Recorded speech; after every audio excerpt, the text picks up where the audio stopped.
called you to South Sudan. Can you give us an update? What's going on with that country? Well, unfortunately, South Sudan is, while it's not a declared war is going on.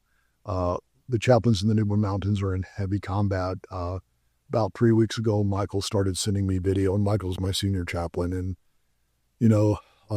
soldiers were moving to a certain area, and an aircraft dropped a bomb.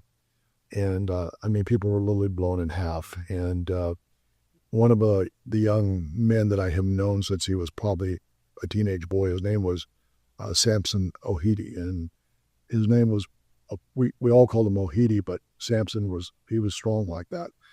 He was actually the first, South Sudanese that was sent to pilot school in South Africa to learn to fly a jet in case they ever had a military.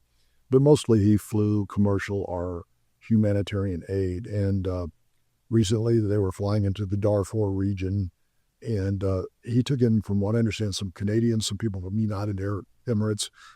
It was just completely a humanitarian thing. And there might have been some Americans. I heard that's possible, but I don't know. And when his aircraft, which was just a simple bush plane, was coming in for a landing, a fighter jet came in and dropped a bomb and killed everybody. And, it was a tremendous loss of life. He was a great young man. And the good thing about that is I know he's home with the Lord. I know we'll see him again, but I hate the thought of the loss of his life. What's happening in so many areas is that there's tribal fighting being spurned on. It's always by those that want something that's not theirs. They want to be in power. We say, well, why are these people fighting? What are their political motives? There really isn't a political motive for most of them.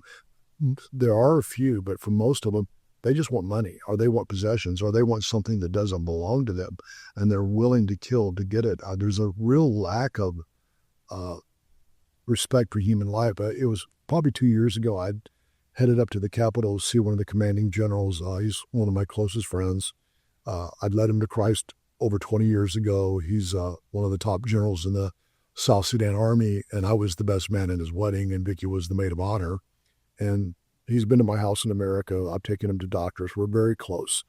But that week that I drove up there, in about the last 7 or 8 days, there had been, about 9 ambushes and over like 26 people killed. And in that amount, 3 nuns were killed. And again, these are young kids that someone who's a little bit older than has tried to give them a purpose. And what do? They hit it. They steal what they can. And if they capture the women, then, they want to use them to rape them. And these are terrible things that happen.